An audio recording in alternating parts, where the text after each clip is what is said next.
그리스도의 풍성하신 은혜와 사랑이 늘 함께 하시기를 바랍니다.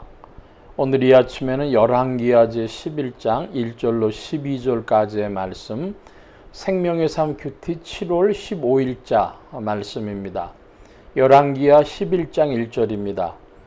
아하시아의 어머니 아달랴가 그의 아들이 죽은 것을 보고 일어나 왕의 자손을 모두 멸절하였으나 요람 왕의 딸 아하시아의 누이 여호세바가 아하시아의 아들 요아스를 왕자들이 죽임 당하는 중에 빼내어 그와 그의 유모를 침실에 숨겨 아달랴를 피하여 죽임을 당하지 아니하게 한지라.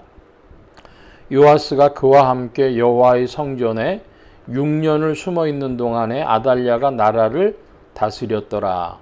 자, 먼저 3절까지 말씀을 보면 그 유다 왕 아하시아가 이제 괜히 요람하고 엮여가지고 뭐 괜히는 아니죠. 결혼 정책, 결혼 동맹 때문에 그렇게 된 것인데 예후에 의해 가지고 죽임을 당하게 되고, 그래서 이제 아하시아의 아들이 왕이 돼야 되는데 아하시아의 어머니 아달랴는 원래 아합 집안의 딸입니다. 그러니까 북이스라엘의 왕족인 것이죠.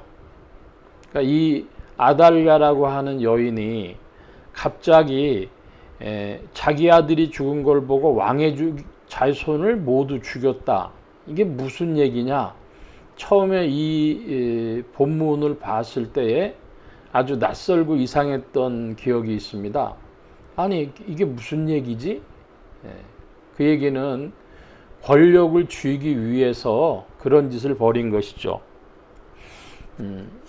권력을 쥐기 위해서 이 아달랴가 왕의 이제 후보에 들어가는 사람들을 다 죽인 겁니다. 자기가 왕권을 쟁취하기 위해서 그런 것이죠. 그때에 그 여호세바라고 하는 사람이 그 요람 왕의 딸이고 아하시아의 누이인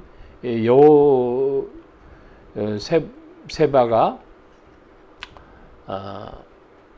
이 한 아이를 빼돌립니다. 요아스라고 하는 왕자를 빼돌려서 성전에서 숨어 사는 것이죠. 6년의 세월이 흘렀다고 3절은 이야기하고 있습니다. 그동안은 아달랴가 이제 나라를 다스린 거죠.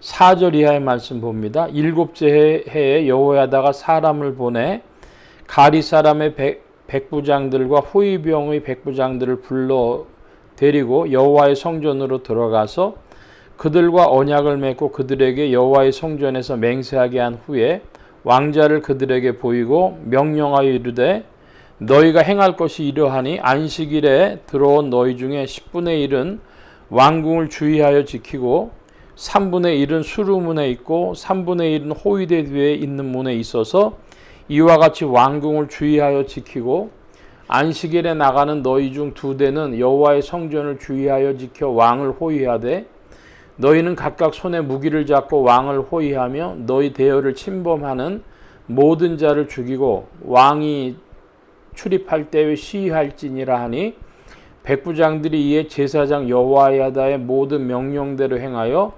각기 관할하는 바 안식일에 들어오는 자와 안식일에 나가는 자를 거느리고 제사장 여호야다에게 나오매 제사장이 여호와의 성전에 있는 다윗 왕의 창과 방패를 백부장들에게 주니 호위병이 각각 손에 무기를 잡고 왕을 호위하되 성전 오른쪽부터 왼쪽까지 제단과 성전 곁에 서고 여호야다가 왕자를 인도하여 내어 왕관을 씌우며 율법책을 주고 기름을 부어 왕으로 삼음에 무리가 박수하며 왕의 만세를 부르니라.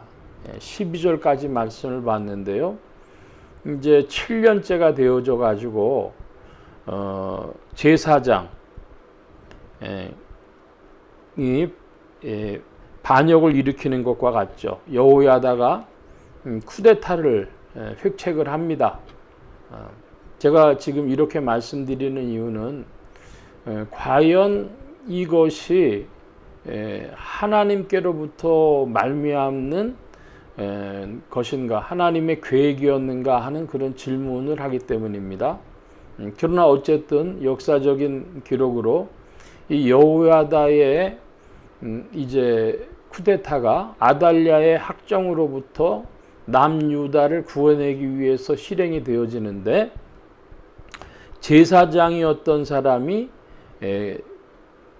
기름 부음을 주는 거죠. 요아스라고 하는 왕자에게 율법책을 주고 왕관을 씌우고 기름을 부었습니다. 그러니까 기름 부을 수 있는 사람이 누구냐 할 때에 기름 부음을 받는 직분이 삼중직이죠. 제사장, 선지자, 왕.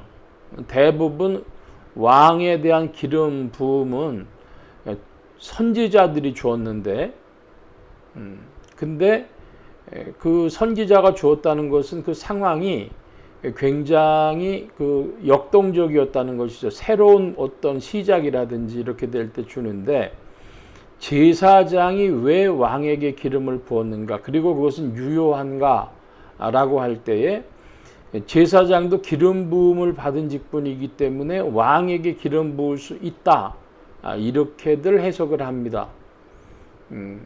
근데 대제사장은 왕에게 기름 부을 수 있는데 일반 제사장들도 왕에게 기름 부으는가, 이것에 대해서는 또 성경학자들 사이에 논쟁이 있습니다. 근데 여기에 여호야다는 대제사장급의 그런 제사장이었기 때문에 그냥 제사장이 아니라 대제사장으로 봅니다. 그래서 요아스에게 기름을 부었고 그리고 율법책을 주고 왕관을 씌우고 한 일을 할 수 있었다라고 하는 것이죠. 그래서 무리들이 왕의 만세를 불렀습니다. 이제 요아스가 왕좌에 앉은 것이죠. 등극을 한 것입니다. 자, 그럼 기존에 왕 노릇하고 있던 아하시아의 어미 아달랴하고는 이 권력을 두고 충돌하는 겁니다. 한쪽이 이기는 자가 승자가 되고 다른 쪽은 이제 패자가 되는 것이죠. 그래서 지금 이 오늘 본문에는 아하스가 여호야다로 말미암아 대관식을 하는 기름 부음을 받는 대목까지가 나왔습니다.